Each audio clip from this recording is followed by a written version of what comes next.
السلام علیکم ورحمۃ اللہ۔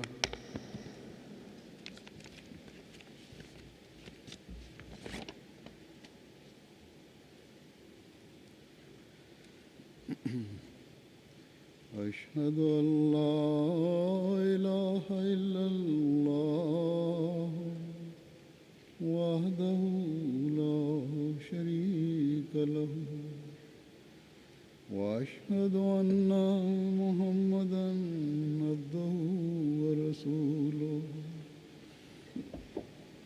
اما بعد فاعوذ باللہ من الشیطان الرجیم بسم اللہ الرحمن الرحیم الحمد للہ رب العالمین الرحمن الرحیم مالک یوم الدین إياك نعبد وإياك نستعين اهدنا الصراط المستقيم صراط الذين أنعمت عليهم غير المغضوب عليهم ولا الضالين۔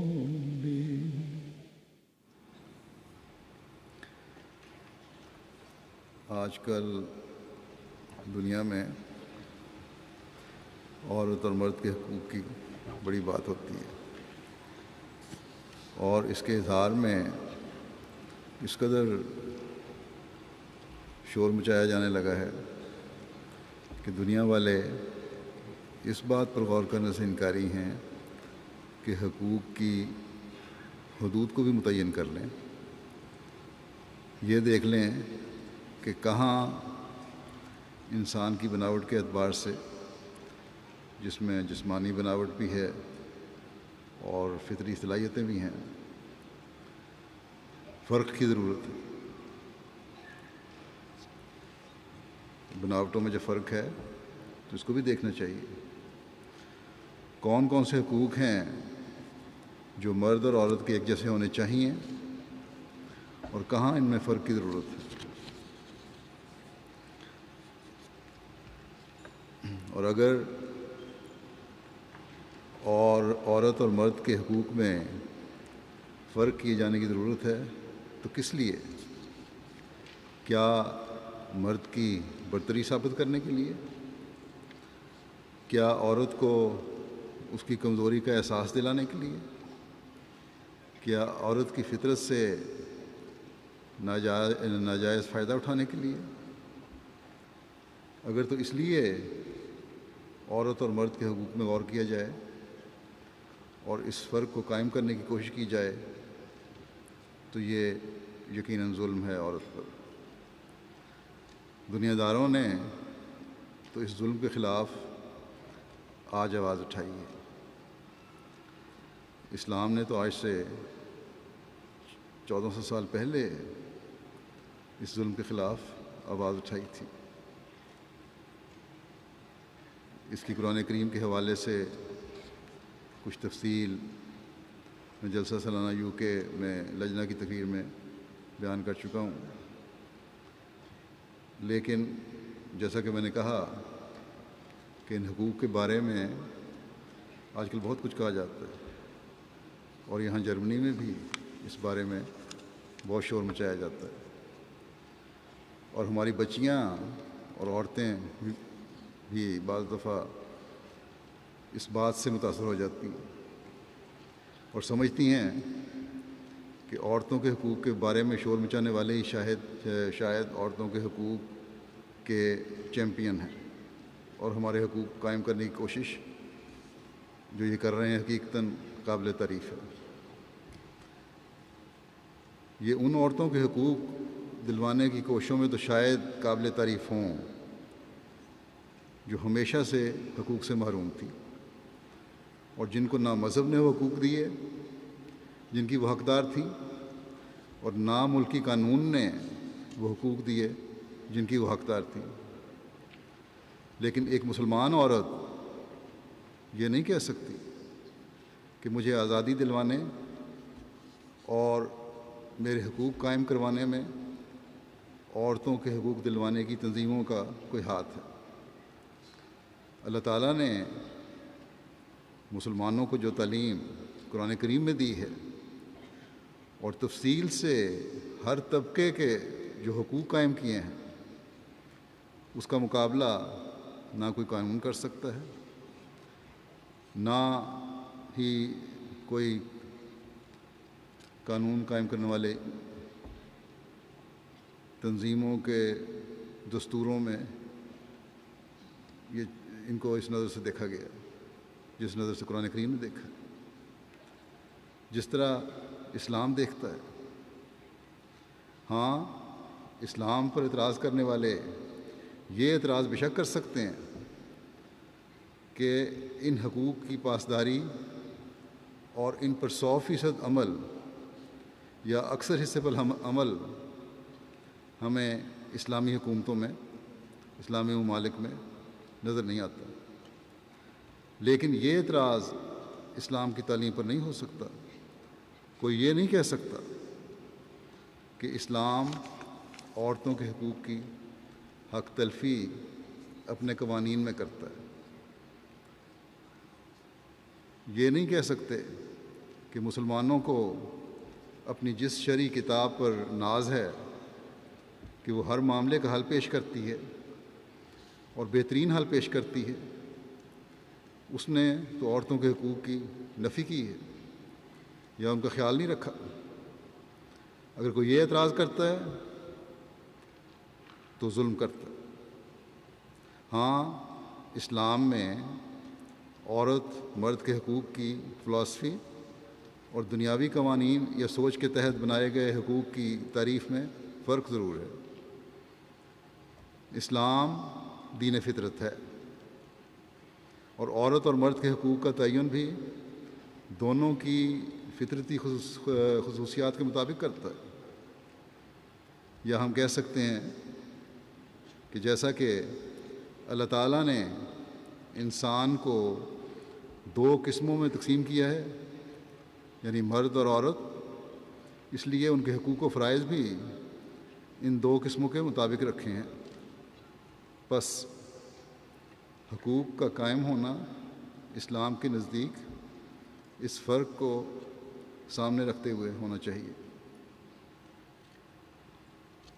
ہاں، جہاں ان دونوں قسموں میں اشتراک پایا جاتا ہے، جو مشترک ہیں جہاں حقوق، جس کا میں بڑی تفصیل سے ذکر اپنی لجنہ کی UK کی تقریر میں کر چکا ہوں، کہاں کہاں اللہ تعالیٰ حقوق دلواتا ہے ایک جیسے مردوں اور عورتوں کو، ان کے اعمال کی جزا ہے اور دوسرے بہت سارے کام ہیں، وہاں ان کے حقوق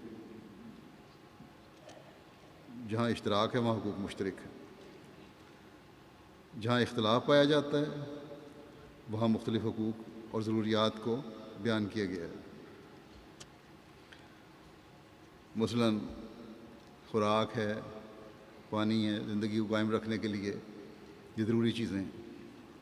مرد بھی کھاتا ہے اور عورت کے لیے بھی اپنی زندگی کو قائم رکھنے کے لیے خوراک کی ضرورت ہے۔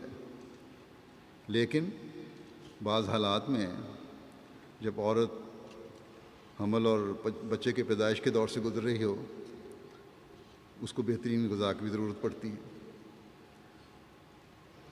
اور اس کو سب دنیا دار بھی تسلیم کرتے ہیں، ڈاکٹر بھی تسلیم کرتے ہیں، کیونکہ اس عرصے میں عورت کے جسم کے بعض حصے ایسی غذا چاہتے ہیں جو اس وقت عورت اور بچے کے لیے ضروری ہیں۔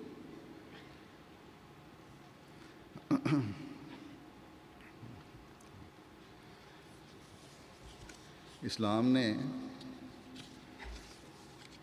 کس قدر باریکی میں جا کر ان باتوں کا خیال رکھا ہے کہ بچے کو دودھ پلانے کے دوران عورت کے حق کا تحفظ کس طرح کیا۔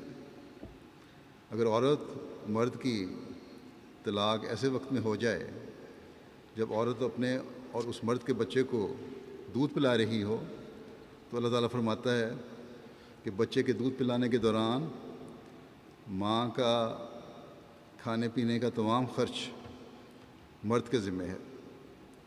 اللہ تعالیٰ فرماتا ہے کہ وَعَلَى الْمَوْلُودِ لَهُ رِزْقُهُنَّ وَكِسْوَتُهُنَّ بِالْمَعْرُوفِ۔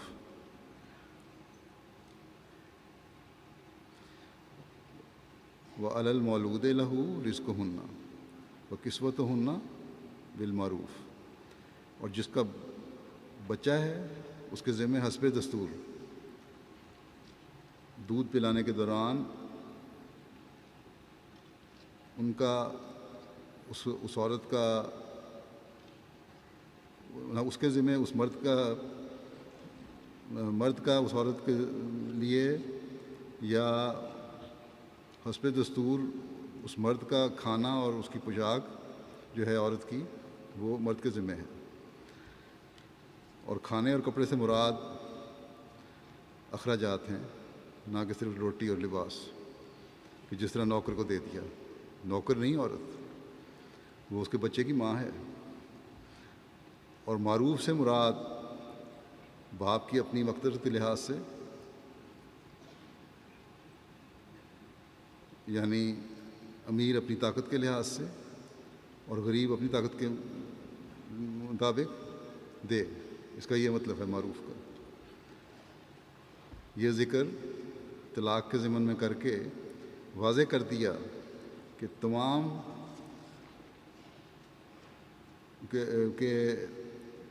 عام دودھ پلانے والی عورت نہیں، یہاں اس کا ذکر نہیں ہو رہا کہ جو تم بعض دفعہ بعض قبیلوں میں رواج تھا اس زمانے میں بھی اور پرانے زمانے میں بھی کہ دودھ پلانے والی عورتیں رکھ لیتی تھیں، ان کے کھانے پینے کے خرچ کا ذکر نہیں ہو رہا، بلکہ بچے کی ماں کے کھانے پینے کا ذکر ہو رہا ہے۔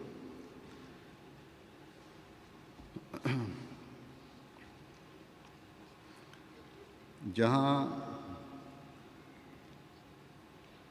ماں پر فرض ہے کہ مقررہ وقت تک دودھ پلائے، جو اللہ تعالیٰ کے حکم کے مطابق زیادہ سے زیادہ 2 سال ہے، وہاں باپ پر ہی فرض ہے کہ بچے کی ماں کا تمام خرچ اٹھائے، اور عام نوکر یا مزدور کی طرح نہیں اٹھائے، بلکہ فرمایا کہ اپنی طاقت کے مطابق جو تمہارے وسائل ہیں اس کے مطابق خرچ کرو۔ یہ نہیں کہ جب بیوی تھی تو زیادہ خرچ کرتے تھے، جب طلاق دے دی تو اور سلوک ہونے لگ جائے۔ جب تک بچہ ماں کا دودھ پی رہا ہے، ماں کا خرچ اسی طرح دینا باپ پر فرض ہے جس طرح وہ پہلے بیوی کی حیثیت سے اس کا خرچ اٹھاتا تھا۔ یہ کوئی احسان نہیں ہے جو عورت پر کیا جا رہا ہے۔ اللہ تعالیٰ فرماتا ہے یہ احسان نہیں، بلکہ عورت کا حق ہے جو تم نے اسے دینا ہے، اور اللہ تعالیٰ نے اس حق کو عورت کو دلوایا۔ یہ حق قائم کر کے عورت کو ذلت سے بھی بچایا گیا ہے۔ بس اس طرح بظاہر معمولی باتوں سے بھی اسلام عورت کا حق قائم کر کے مرد کو اس کے فرائض کا احساس دلاتا ہے۔ بس اسلام تو ہر بات میں عورت کو تحفظ فراہم کرتا ہے۔ جب طلاق کے بعد اتنا خیال رکھنے کا حکم ہے تو بیوی کی حیثیت سے تو اور بھی زیادہ خیال رکھنے کی ضرورت ہے، اور مرد کے لیے پھر باوجود اس کے کہ اسلام کہتا ہے کہ مرد اور عورت کی ذمہ داریوں میں فرق ہے، جسموں کی بناوٹ مختلف ہے، لیکن عقل سے جس طرح اللہ تعالیٰ نے مرد کو نوازا ہے اسی طرح عورت کو بھی نوازا ہے۔ علم حاصل کرنے کا حکم جس طرح مرد کو ہے اسی طرح عورت کو بھی ہے۔ گویا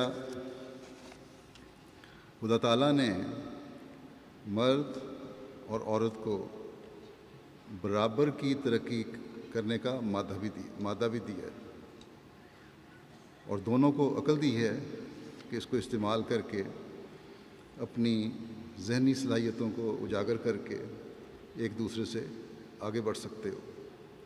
نہ مرد یہ دعویٰ کر سکتا ہے کہ عقل اور دماغ صرف مجھے ہی دیا گیا ہے اور میں ہی اس کے ذریعے ترقی کرنے کا حق رکھتا ہوں، نہ عورت یہ اس بات کا دعویٰ کر سکتی ہے۔ اللہ تعالیٰ نے جو عقل دی ہے، جو ذہن دیا ہے، اس سے علم و عرفان دونوں حاصل کر سکتے ہیں۔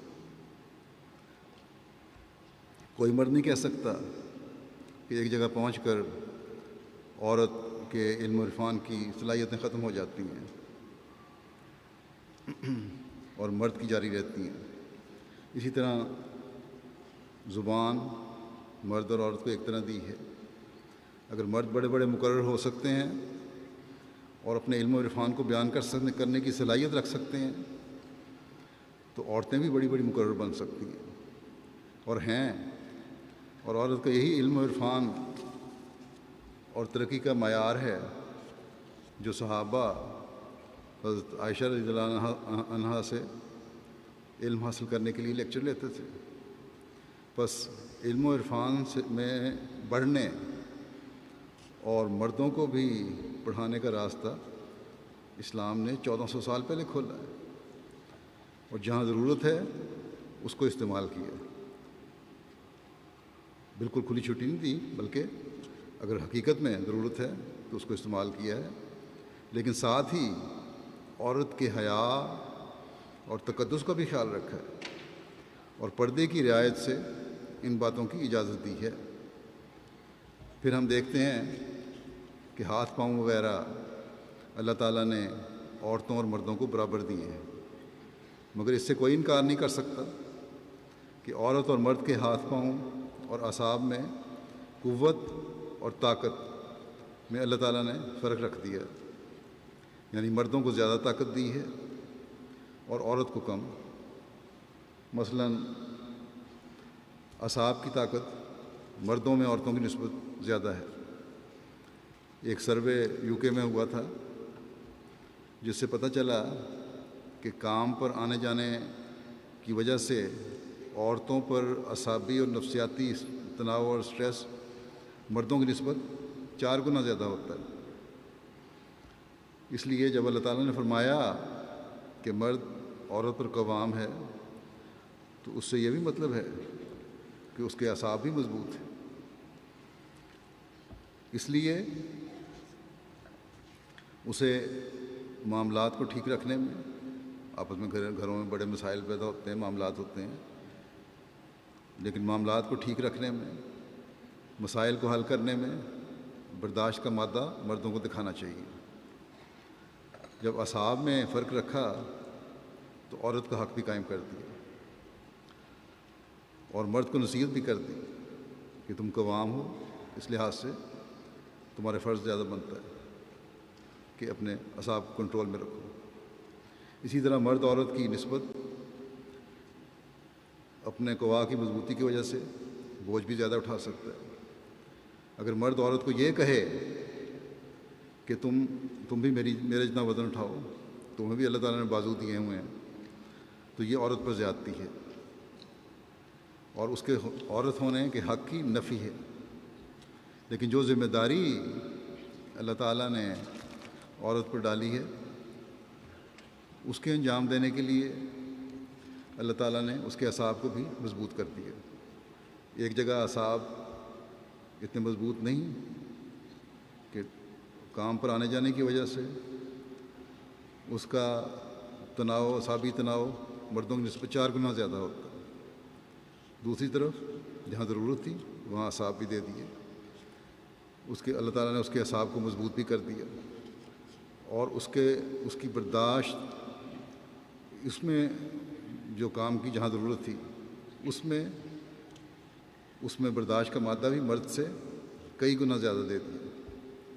مثلا صبر ہے اور برداشت ہے، یہ صلاحیت عورت کی نسبت مرد میں بہت زیادہ ہے بعض حالات میں۔ اس کی ایک عام مثال بچوں کو پالنے کی ہے۔ عورت بچے کا رونا چلانا برداشت کرتی ہے، رات میں کئی دفعہ اٹھ کر اسے دودھ پلاتی ہے۔ اس معاملے میں عورت کے صبر کا کوئی مقابلہ نہیں کر سکتا۔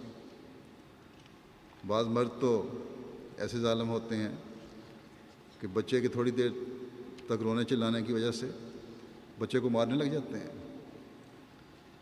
حضرت مسلم موعود رضی اللہ عنہ ایک دفعہ اس مضمون کو بیان فرما رہے تھے کہ عورت اور مرد میں فطرت کے مطابق کیا فرق ہے، اور یہ فرق بیان فرمانے کے بعد جب آپ نے عورت کی مثال بچے کے رونے کے برداشت کرنے کے بارے میں دی تو فرمایا کہ عورت کا دل اس معاملے میں پہاڑ جیسا اللہ تعالیٰ نے بنایا۔ آپ نے لکھا کہ بڑے بڑے مضبوط اعصاب کے لوگ اور بڑے فلاسفر جو ہیں ان کے سپرد اگر بچہ کرو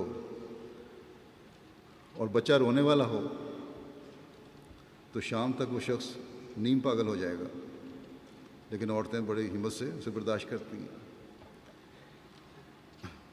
اللہ تعالیٰ نے عورت کو اس معاملے میں طاقت دی ہے کہ ایسی طاقت کہ حیرت انگیز ہے، لیکن اس کے مقابلے میں جنگ میں مرد کام آتے ہیں۔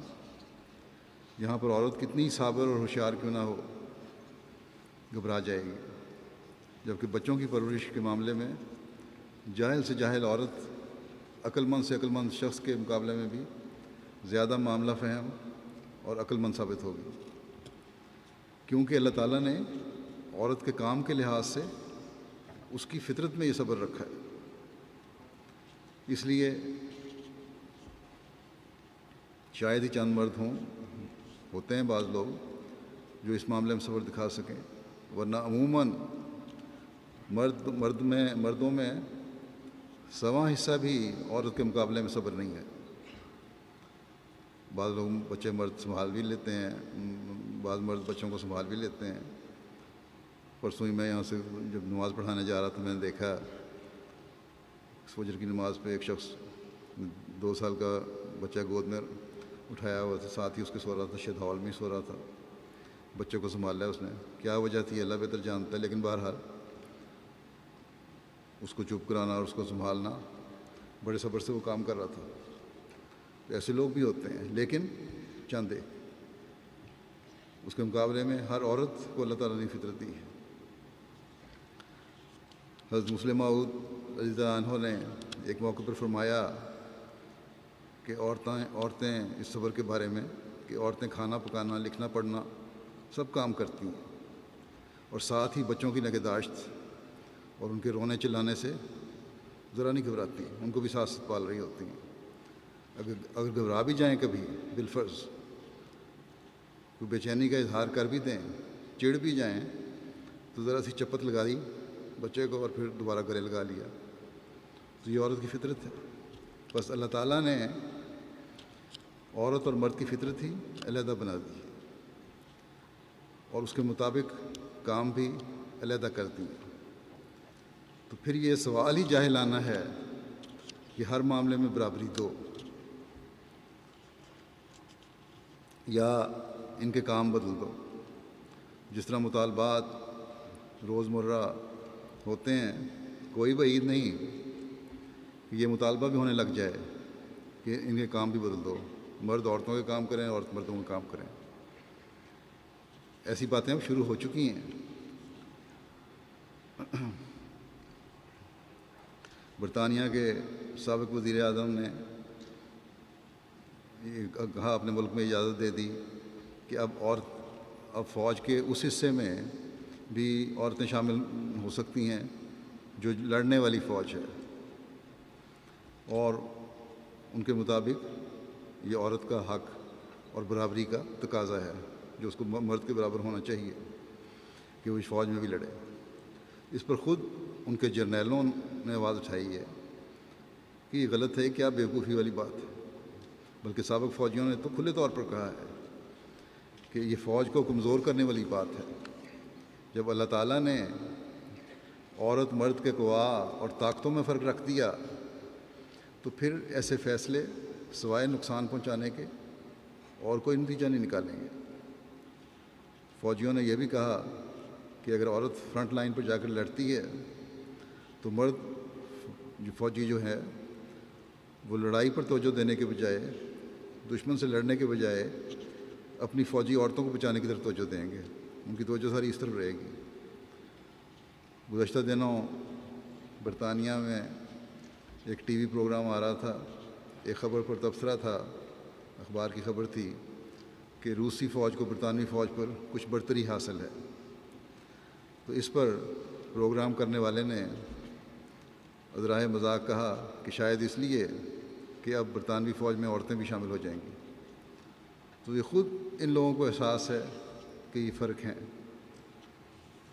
یہ خود سمجھتے ہیں کہ عمومی حالات میں عورت مرد کی ذمہ داریاں اس کے قوا کے فرق کی وجہ سے مختلف ہیں، بس اس فرق کو سمجھنا چاہیے۔ اسلام ایسا خوبصورت مذہب ہے جو اس فرق کو سامنے رکھتے ہوئے عورت اور مرد کو اپنی ذمہ داریوں کا احساس دلاتا ہے۔ دنیا میں مرد نے عموماً عورت پر زیادتی کی اور ہر معاملے میں اختلاف کرتے ہوئے اپنی برتری ظاہر کرنے کی کوشش کی، اور عورت نے بھی اس کے رد عمل میں اب اپنے حقوق کے لیے ہر بات میں برابری کا مطالبہ کر دیا۔ دونوں کی غلطی ہے جس کی اصلاح ہونی چاہیے، اور ہم احمدیوں نے جو حقیقی اسلام پر عمل کرنے والے ہیں اس غلطی کی اصلاح کرنی ہے۔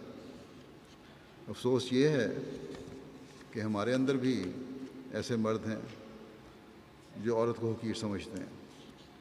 دو چار نہیں، کئی عورتیں ہیں جو مجھے زبانی بھی کہتی ہیں اور خط بھی لکھتی ہیں کہ ہمارے خاوند شادی کے بعد چاہتے ہیں کہ ہم اپنے رشتہ داروں سے قطع تعلق کر لیں، کیونکہ اب ہم ان کی بیویاں بن گئی ہیں، اور بیوی نے بہرحال خاوند کی بات ماننی ہے ہر معاملے میں۔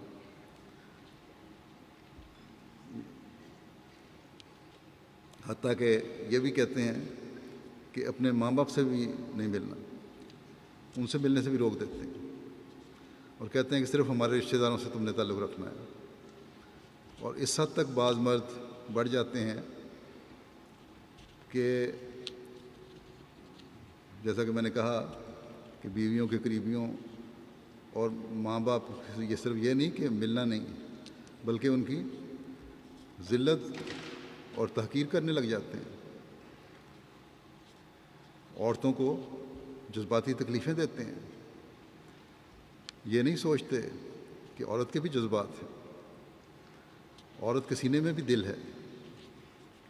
ہمارے ملکوں میں جہاں ابھی تک جہالت ہے، بلکہ وہاں سے آئے ہوئے ان ملکوں میں بھی رہنے والوں میں یہ جہالت ہے، اور وہ یہاں آ کر بھی اس جہالت میں گرفتار ہیں اور عورت کے جذبات کی پرواہ نہیں کرتے۔ یہاں میں یہ بھی کہوں گا کہ ان ظلموں کے پیچھے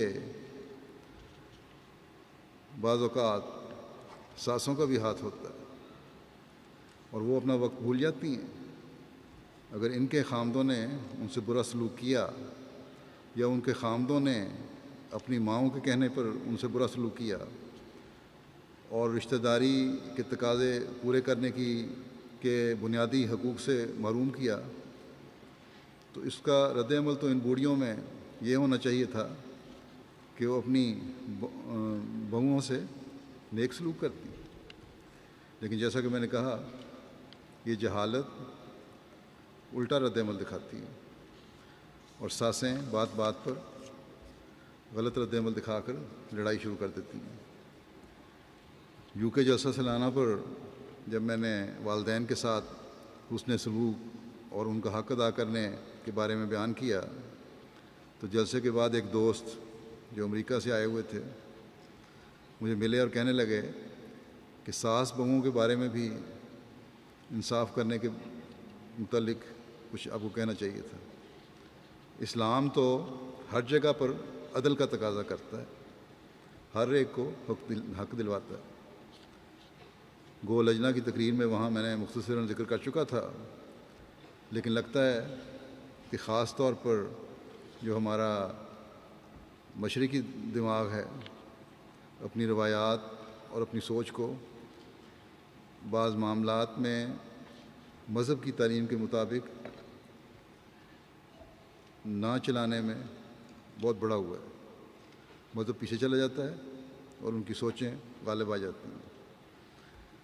بس اپنی سوچوں کو اسلامی تعلیم کے مطابق چلائیں، ایک دوسرے کا حق ادا کریں، خاوند بیوی کا اور ساس بہو کا، اور اس طرح بہو خاوند اور ساس کا۔ ہر ایک اگر اپنا حق ادا کر رہا ہو تو کبھی حقوق کی تلفی کا الزام اسلام کی تعلیم پر نہیں لگ سکتا۔ بیوی کے رشتہ داروں سے حسن سلوک اور ان کے جذبات کا خیال رکھنے میں حضرت صلی اللہ علیہ وسلم کا اسوہ حسنہ کیا تھا۔ ایک دفعہ آپ صلی اللہ علیہ وسلم گھر تشریف لائے تو آپ نے دیکھا کہ آپ کی بیوی ام حبیبہ کی ران پر ان کے بھائی سر رکھ کر لیٹے ہوئے ہیں اور وہ ان کے بالوں میں انگلیاں پھیر رہی تھیں۔ حضرت صلی اللہ علیہ وسلم نے فرمایا، ام حبیبہ کیا آپ کو معاویہ بہت پیارا ہے؟ ابو سفیان کی بیٹی تھی یہ، اور بھائی کا نام معاویہ تھا، کہ کیا آپ کو بہت پیارا ہے؟ انہوں نے جواب دیا کہ جی۔ آپ صلی اللہ علیہ وسلم نے فرمایا کہ مجھے بھی یہ بہت پیارا ہے تمہاری وجہ سے۔ بس یہ ہے جذبات کا خیال۔ اسی طرح اگر مرد جذبات کا خیال رکھنے والے ہوں تو عورتوں کو بھی غلط قسم کے مطالبات سے پرہیز کرنا چاہیے۔ اگر مرد اپنی ذمہ داریوں کے فرق کو سمجھ کر اس پر عمل کرنے والے ہوں تو حقوق کے غلط مطالبات ہی نہ کبھی ہوں۔ بعض عورتیں ہوتی ہیں جو زیادتی کرتی ہیں، لیکن اگر حقوق ادا ہو رہے ہوں تو پھر میرا نہیں خیال کہ کوئی عورت زیادتی کرے۔ بعض دفعہ دنیا والے لوگ بھی مجھ سے سوال کرتے ہیں کہ دنیا میں امن قائم کرنے کے لیے کیا کرنا چاہیے، کس طرح معاشرے کو پرامن بنانا چاہیے۔ تو میرا جواب اکثر ان کو یہی ہوتا ہے، اور اکثر لوگ اس کو پسند بھی کرتے ہیں، کہ امن قائم کرنے کے لیے ہر ایک اپنی ذمہ داری سمجھتے ہوئے اس کو ادا کرنے کی کوشش کرے، اور حقوق کا مطالبہ کرنے کے بجائے کہ مجھے حق دو، حقوق دینے کی طرف توجہ دے، دوسروں کے حق ادا کرنے کی طرف توجہ دے۔ جب ہر ایک حقوق ادا کرنے کی طرف توجہ دے رہا ہوگا تو کسی کا حق غصب ہی نہیں ہوگا، اور یہی اسلام کی تعلیم ہے۔ جب وہ حق غصب نہیں ہو رہا تو کوئی پاگل نہیں ہے کہ بلا وجہ مطالبات کرتا رہے۔ عورت یہ دیکھے کہ اس کے فرائض کیا ہیں اور انہیں اس نے کس طرح آسن رنگ میں ادا کرنا ہے، ساس بھی، بہو بھی، بیٹی بھی، ماں بھی۔ اور مرد دیکھے کہ اس کے فرائض کیا ہیں اور اس نے انہیں آسن رنگ میں کس طرح ادا کرنا ہے، تو گھروں کے جھگڑے بھی ختم ہو جائیں۔ اور عورتیں جو یہ مطالبہ کرتی ہیں کہ ہمیں حقوق دیے جائیں، وہ ختم ہو جائیں۔ اگر عورت یہ سمجھتی ہے کہ بچے کی تربیت اس کا اولین فرض ہے اور اسلام کی یہ تعلیم ہے اور اسلام یہ فرض عورت پر ڈالتا ہے کہ بچے کی تربیت تمہارا اولین فرض ہے، تو وہ نوکریاں کرنے اور بلا وجہ باہر سہیلیوں کے ساتھ گھومنے اور مجلسوں میں وقت ضائع کرنے کے بجائے بچوں کی تربیت پر توجہ دے گی۔ وہ صرف اپنے بچے کی تربیت نہیں کر رہی ہوگی، بلکہ قوم کے بچوں کی تربیت کر کے انہیں ملک و قوم کا فعال حصہ بنا رہی ہوگی۔ بچوں کی اچھی تربیت ہی جماعت کے لیے بھی اور ملک و قوم کے لیے بھی بہترین اور کارآمد وجود پیدا کر رہی ہوگی۔ حکومتیں بڑی اسکیمیں بناتی ہیں کہ بچوں کو پالنے کے لیے انتظام کریں، اور مائیں اپنی نوکریوں پر توجہ دیں۔ جہاں بھی شاید کوئی ایسی اسکیم بن رہی ہے، یہ عورتوں کے حق قائم کرنے کے لیے، حق قائم کیے جانے کے لیے کوشش ہے۔ لیکن ایک وقت میں ان کو احساس ہوگا کہ بچے کی اصل تربیت ماں کی گود ہی ہے۔ ماں کا پیار اور بچوں کی تربیت کا انداز دوسرا کوئی اپنا ہی نہیں سکتا، اور اس انداز میں اس طریقے سے کوئی دوسرا کر ہی نہیں سکتا۔ جائزہ لے کر دیکھ لیں کہ جو بچے سوشل سروس والوں کے ذریعے سے پلتے ہیں، ان میں سے بہت بڑی تعداد ہے جو بگڑ جاتی ہے۔ پھر یہ بھی کہتے ہیں کہ حکومت ایسی پالیسی بھی بنا رہی ہے کہ مائیں کام کریں اور باپوں کو حکومت کچھ الاؤنس دے جو بچوں کے ساتھ رہیں۔ اگر تو صرف خاص اعلیٰ تعلیم یافتہ کسی خاص مقصد میں کسی خاص فیلڈ میں کام کرنے والی عورت ہے، اس کی ضرورت ہے، تو اور بات ہے۔ اگر اس کو عمومی اصول بنا دیا گیا تو بڑے خطرناک نتائج نکلیں گے۔ یہ ان کی خام خیالی ہے کہ اس بڑی کامیابی ہو جائے گی ان کی۔ ایک وقت آئے گا جب ان کو خیال ہوگا کہ یہ غلط پالیسی ہے۔ اسلام کہتا ہے کہ عورت کی گود ہی اس کی صحیح بچے کی صحیح پرورش گاہ اور تربیت گاہ ہے، اور یہی سچ یہاں میں ان عورتوں سے بھی کہوں گا جن کے بچے وقف نو میں ہیں اور جو سمجھتی ہیں کہ ان کی تربیت کرنا اور ان کو مکمل طور پر سنبھالنا اب جماعت کی ذمہ داری ہے۔ جماعت کی تربیت کی ذمہ داری دینی اور دنیاوی تعلیم کے لیے رہنمائی کرنے کی حد تک تو ہے، لیکن بچوں کی بچپن سے نیک ماحول میں اٹھان اور انہیں دینی تربیت دینا، انہیں دین کی اہمیت سمجھانا، انہیں جماعت کے لیے ایک مفید وجود بنانا، یہ ماؤں کی ذمہ داری ہے، اور باپوں کا بھی اس میں تعاون ضروری ہے، کیونکہ مرد اس سے اپنے آپ کو بری و ذمہ نہیں کر سکتے۔ یہاں دونوں کو اپنے فرائض ادا کرنے ہوں گے، اور عورت کا یہ حق ہے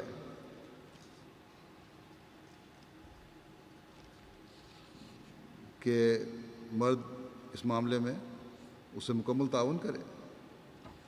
حضرت مسلم موعود نے یہ بہت خوبصورت بات بیان فرمائی کہ بچوں کی صحت اور خوبصورتی کے لیے تم بڑی کوشش کرتی ہو، بڑے بے چین ہو جاتی ہو، لیکن روح کی خوبصورتی کا جب سوال پیدا ہوتا ہے تو اس کی پرواہ نہیں کرتی۔ اگر ایسا کریں گی تو بہت ظالم ہوں گے کہ روح کی خوبصورتی کا احساس نہ کیا جائے، اس کی طرف توجہ نہ دی جائے، دنیا داری کی طرف زیادہ توجہ رہے۔ بس احمدی مائیں جو یہ عہد دہراتی ہیں کہ ہم دین کو دنیا پر مقدم رکھیں گی، اس وقت تک اس عہد کو نبھانے والی نہیں ہو سکتی جب تک اپنے بچوں کے دین کو سنوارنے کے لیے اپنی تمام تر صلاحیتوں کے ساتھ کوشش نہیں کرتی۔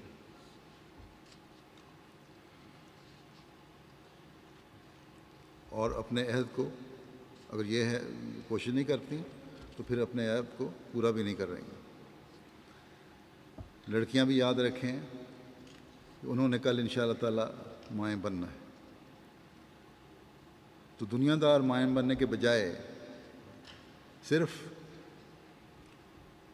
اپنے دنیاوی حق کا مطالبہ کرتی ہیں، وہ دیندار مائیں بنیں جن کی بننے کی کوشش کریں، جو اپنے بچوں کا حق ادا کرنے والی ہیں، جن کے بچے ہمیشہ ان کے لیے دعائیں کرنے والے ہوں۔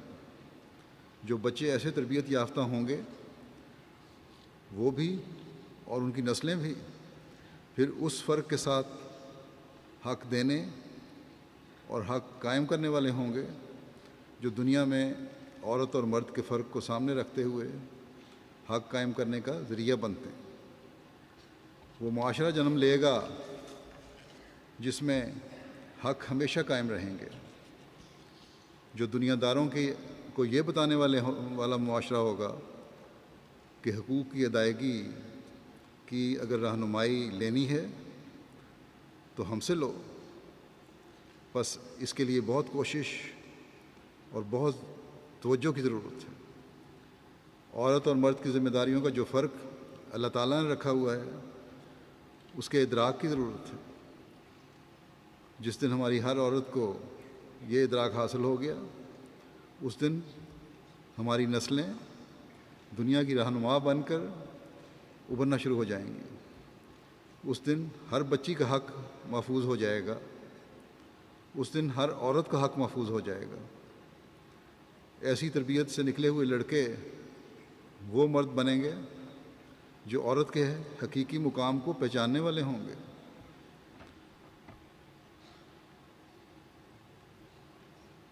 جو عورت پر ظلم کرنے والے نہیں بلکہ ان کے حق دینے والے ہوں گے۔